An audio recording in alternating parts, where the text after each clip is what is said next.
Havard Phillips Lovecraft, Vyděděnec.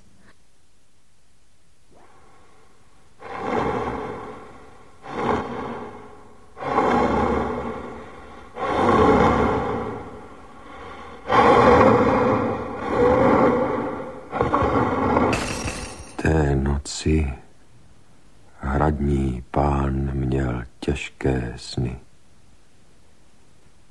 a jeho hostům do rána se zdálo o rakvích, strašidlech a umrlcích.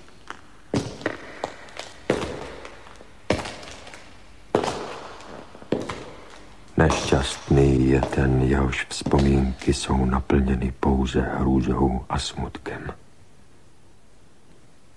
Ubohý je ten, jenž se ohlédne a vidí hodiny strávené o samotě v obrovských ponurých komnatách, se stěnami pokrytými hnědými drapériemi a řadami polic plnými starých knih, které dohánějí k šílenství. Nebo si připomene hodiny plné bázně probdělé v šeru pod bizarními, ohromnými, jakoby vínem porostlými stromy, které tiše pokyvují pokroucenými větvemi, kde si vysoko nad hlavou. Tolik mi dali bohové, mně zmámenému, zklamanému, vypráhlému, zlomenému. A přesto jsem jaksi uspokojen.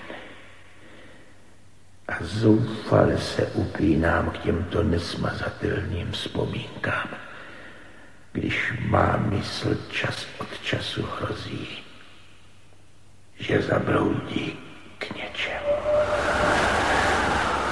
Nevím, kde jsem se narodil. Vím jen, že hrad byl nekonečně starý a nekonečně hrůzný, plný temných průchodů a s vysokými stropy, kde oči mohly zachytit pouze pavučiny a stíny.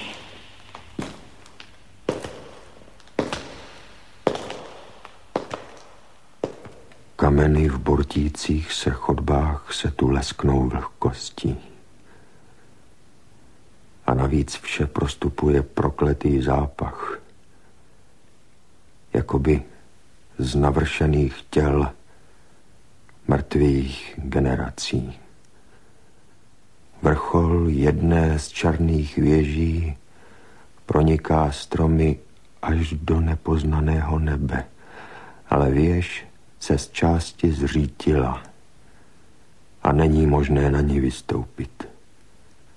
Snad jen krkolomně šplhat přímo po zdi, vzhůru, kámen po kameni. Určitě jsem tam žil velmi dlouho, ale nedokážu ten čas změřit. Někdo o mě musel pečovat, i když si nemohu vybavit nikoho, kromě sebe. Jedinými živými tvory kolem byli nehluční netopýři, pavouci a krysy. Mám za to, že ať už se o mě staral kdokoliv, musel být velmi, velmi starý.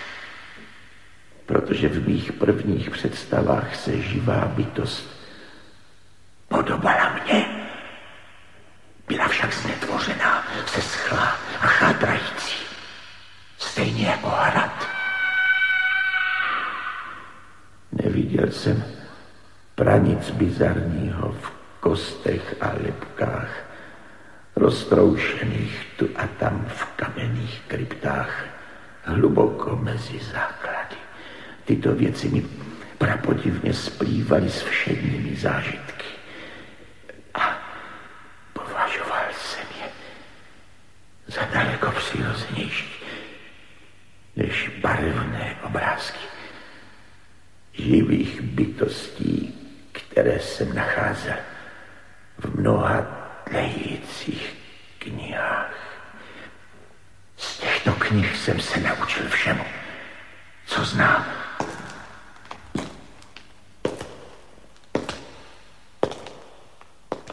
Žádný učitel na něho nenaléhal, ani ho nevedl. A za celé ty roky mu v uších nezazněl lidský hlas. Dokonce ani jeho vlastní ne. O svém vzhledu neuvažoval vůbec, protože v hradu nebylo jediné zrcadlo. Pouze instinktivně tíhnul k mladistvým postavám, jejichž kresby a malby viděl v knihách.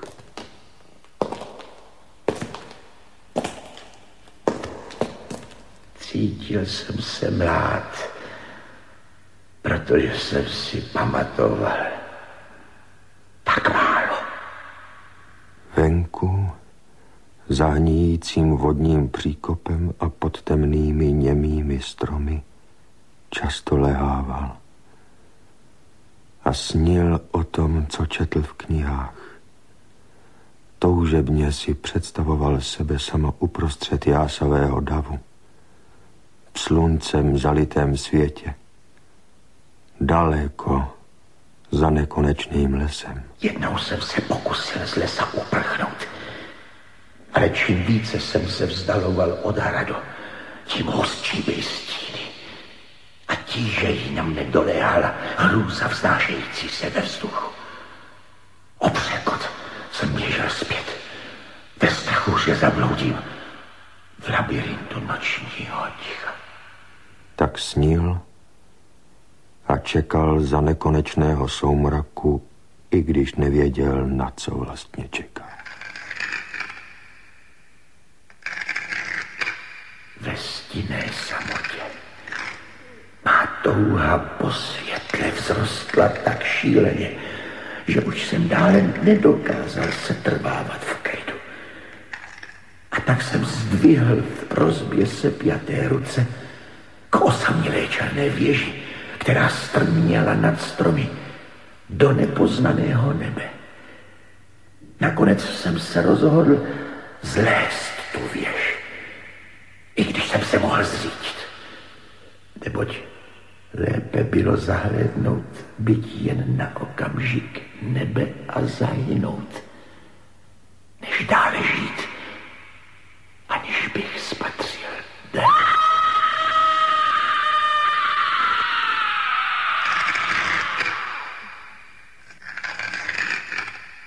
V zatuchlém šaru stoupal po ošlapaných věkovitých schodech, až došel k místu, kde schody končily. Očekával ho smrtelně nebezpečný výstup po malých výčňálcích, o které si opíral chodidla. Strašlivý a hrůzný byl ten mrtvý kamenný válec věže bez schodů. Černočerný, pobořený a opuštěný. A poplašení netopíři, jejichž křídla ho bez hlesu míjela, věštěli zlo. Ale tísnivější a hrozivější bylo, jak pomalý byl jeho výstup. Ač stoupal, seč stačil. Temnota nad hlavou neřídla a jeho prostoupil nový závan pachu, jakoby všudy přítomné prastaré prsti. Zachvěl jsem se, když jsem pomyslel, proč nemohu dosáhnout světla. A rád bych byl obrátil svůj zrak dolů, kdybych se odvážil. Zmocnil se mě pocit, že mě náhle zastihla noc. A já maně zašátral volnou rukou po okenním výklenku, kterým bych mohl vyhlédnout ven zkusil uhodnout, v jaké výšce jsem se ocitl.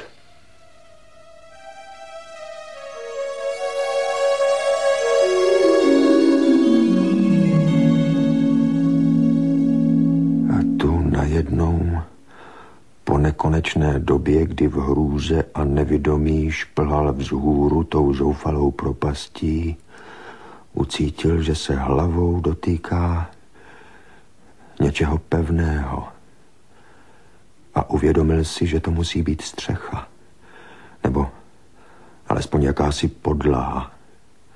Zdvihl volnou ruku a ve tmě ohmatával překážku. Byla kamenná, neústupná. Vystavil se smrtelnému nebezpečí a vydal se okolo šachty věže, přimykaje se i k sebe nepatrnější opoře, kterou nabídla slizká stěna. Konečně překážka pod jeho rukou ustupovala. Znovu jsem zamířil vzhůru a opřel se do desky či dveří hlavou, přičemž rukama jsem se vzpíral o zeď. Z hůry nepronikalo žádné světlo. A jak jsem zdvíhal ruce, poznával jsem, že má cesta pro tuto chvíli ještě není u konce. Neboť deska byla padacími dveřmi v otvoru, který mne uvedl do jakési kamenné síně, širší, nežli byla věž dole. Nepochybně jsem se ocitl v jakési vznosné a prostorné komnatě. Opatrně se protáhl nahoru, snažil se zabránit padacím dveřím, aby zapadly zpět. Ale to se mu nepodařilo. Sotva vyčerpán spočinul na kamenné podlaze, uslyšel hrozivou ozvěnu jejich pádu. A doufal, že bude-li to nutné, dokáže je nazdvihnout.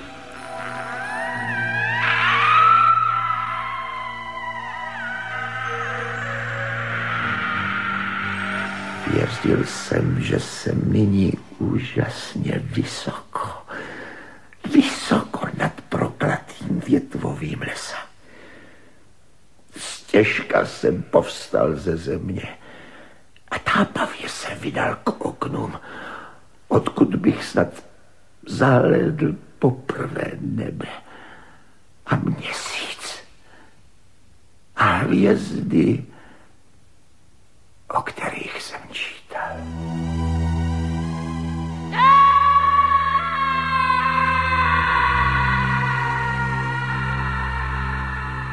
Byl zklamán, protože jediné, co našel, byly ohromné mramorové bloky, na nichž byly uloženy ohavné, podlouhlé bedny divné velikosti. Zvažoval jsem a přemýšlel, jaká pak asi starobylá tajemství mohou prodlévat v této vysoko položené komnatě, pověky oddělené od hradu pod nimi.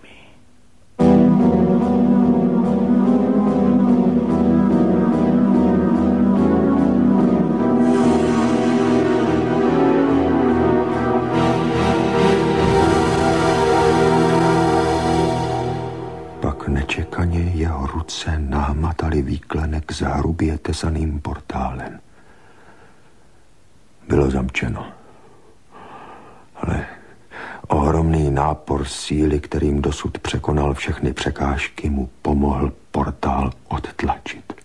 Cítil jsem, že se mě zmocňuje vzrušení, jaké jsem zatím nepoznal.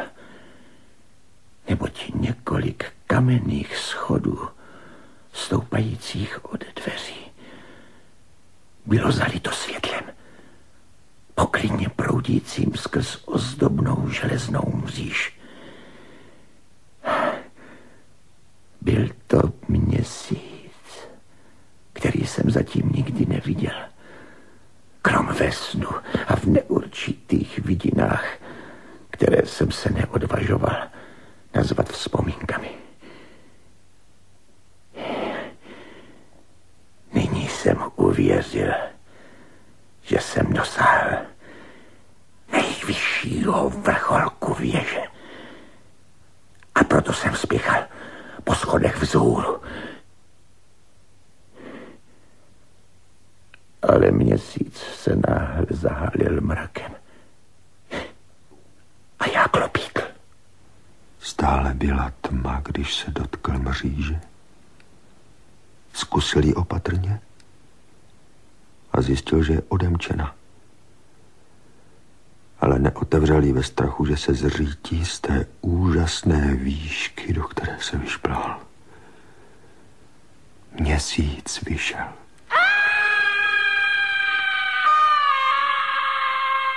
Bylo to nejďábelštější ze všech překvapení.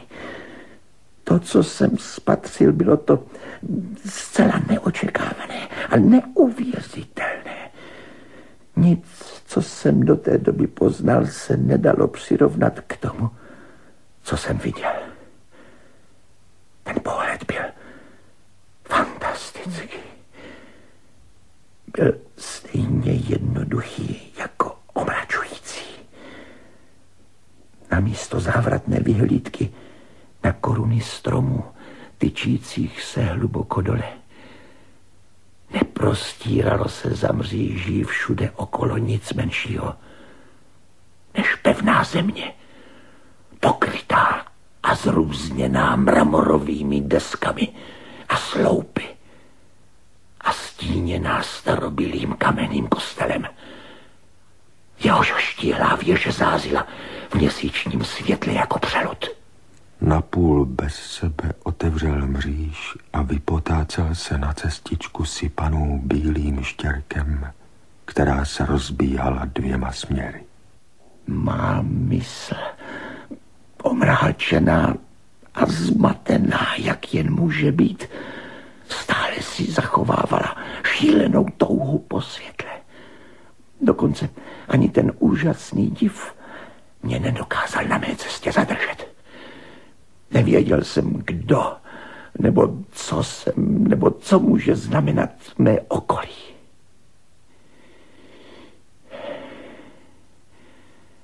Jak jsem klopítal dál a dál,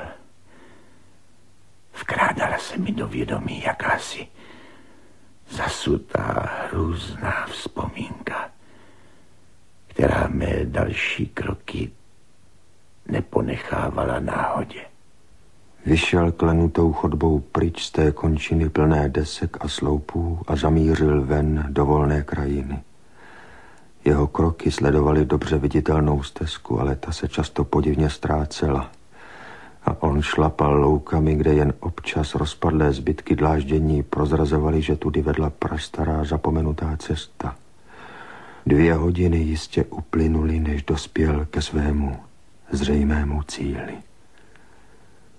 Úctyhodný hrad, obrostlý břečťanem, uprostřed hustě zalesněného parku mu byl k zešílení důvěrně znám, i když ho podivně mátl. Viděl zaplněný vodní příkop a některé známé věže byly zbořeny. Naproti tomu zde byla vystavěna nová křídla, která mýlila pozorovatele. Ale s největším zájmem a potěšením hleděl na otevřená okna jasně planoucí světlem a dávající průchod hluku nevázaného veselí. Přistoupil k jednomu z nich, nahlédl dovnitř a opravdu viděl výstředně oděnou společnost, vesele se bavící a čile rozprávějící. Výrazy některých tváří jakoby vyvolávaly nesmírně vzdálené vzpomínky, jiné byly cizí. Vkročil nízkým oknem do zářivě osvětleného pokoje, opouštěje tak svou ojedinělou chvíli naděje. A kráčeje vstříc nejbolestnější křeči zklamání a poznání. Hrozivý okamžik se kvapem blížil A sotva vstoupil, začalo jedno z nejděsivějších představení, jaké si člověk může představit. Minul parapet, když tu na celou společnost padl náhlý a nečekaný strach děsivých rozměrů, který znetvořil každý obličej a vyrval strašný skřek téměř každému hrdlu. Nastal všeobecný útěk a v panice a lomozu mnozí klesli v mdlobách vlečeni pryč svými společníky zbavenými rozumu. Při tom křiku stydla krev. A jak jsem stál v ozářené komnatě, sám a zmámený, naslouchaje jeho utíkajícím ozvěnám, zachvěl jsem se při pomyšlení, co asi se neviděno skrývá blízko mě. Na první pohled pokoj vypadal pustě. Ale jakmile se pohnul k jednomu z výklenků, připadalo mu, že tam někdo je. Jakoby náznak pohybu za dveřmi se zlatou zárubní, které vedly do podobného pokoje, jako byl tento. Jak jsem se k výklenku přibližoval, uvědomoval jsem si cizí přítomnost stále jasněji. A pak s prvým a zároveň posledním svým výkřikem, jenž byl spíše příšerným zavitím, téměř stejně hnusným jako jeho příčina, jsem jasně spatřil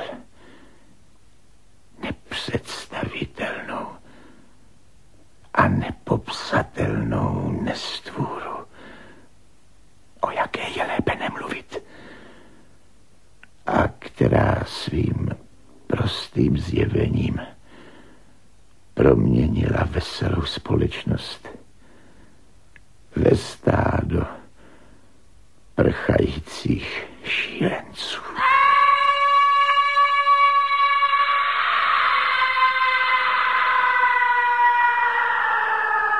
V nestůře se spojovalo všechno nečisté, zlé, nevítané, nepřirozené a odporné. Ďábelský přízrak rozkladu, staroby a spustlosti. Sknilá mokvající mátoha ohavného zjevu. Odporný výjev toho, co by milosrdná země měla vždy skrývat. Bůh ví, že to nepatřilo na tuto zemi. A ještě ke své hruze jsem spatřil vyhublé a kostnaté rysy, podměšilé, odpudivé napodobeniny člověka. A jeho plesnivý, rozpadající se šat, jehož druh se nedal rozeznat, mnou otřásl ještě víc. Byl téměř neschopen pohybu, ale přece jen učinil chabý náznak pokusu o útěk. Váhavé klopítnutí však nedokázalo přemoci kouzlo, kterým ho zajala ta bezejmenná, bezhlasá příšera. Pokoušel se zdvihnout ruku a zakrýt si zrak, ale jeho nervy byly natolik otřeseny, že ruka nedokázala zcela uposlechnout jeho vůle. Nepatrný pohyb ale stačil narušit jeho rovnováhu. Aby neupadl, vrávoral o několik kroků vpřed. S hrůzou jsem si najednou uvědomil, jak blízko netvora jsem se ocitl. Až se mi zdálo, že slyším jeho ohavný, chrčivý dech. Na pokraji šílenství jsem přece jen dokázal vstáhnout ruku, abych zadržel smrduté strašidlo, které mě vehnalo do úzkých. Když tu v okamžiku nesmírného děsu ďábelskou léčkou se mé prsty dotkly schnilé, napsažené tlapy netvora pod zlatým obloukem.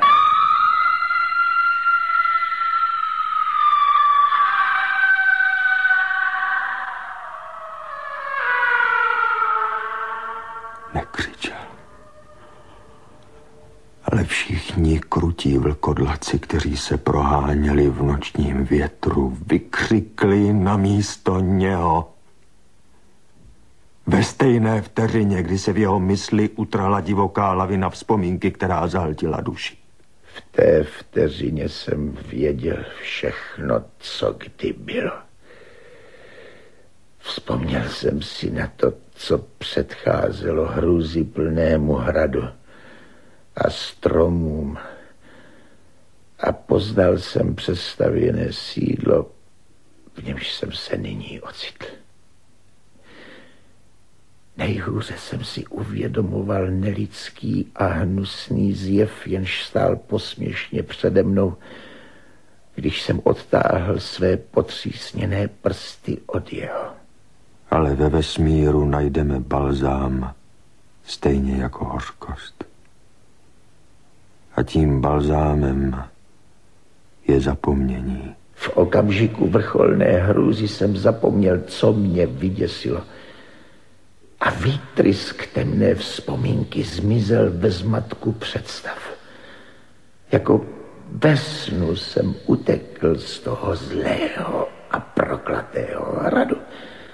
Rychle a tiše jsem běžel světlem měsíce. Vrátil se na mramorový hřbitov a sestoupil po schodech, ale kamenné padací dveře se pod jeho rukama nepohnuly. Nelitoval, neboť starý hrad a stromy nenáviděl. Nyní se prohání nočním větrem spolu s posměvačnými a nepřátelskými vlkodlaky. A ve dne si pak hrají v katakombách na Frenka, v zavaleném neznámém údolí Hadot u Nilu. Ví, že světlo není pro něj, kromě světla měsíce nad skalnatými hroby nebu. Ani veselí nezakouší, krom bezejmenných svátků Nitokris pod velkou pyramidou.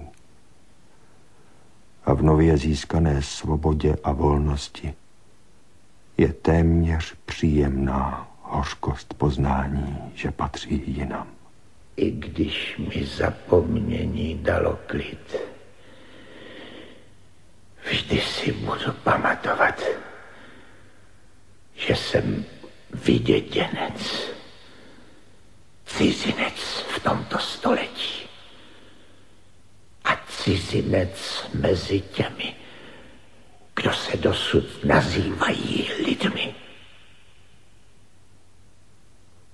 To vím od chvíle, kdy jsem vztáhl prsty a dotkl se chladivé, tvrdé stěny lesklého zrcadla.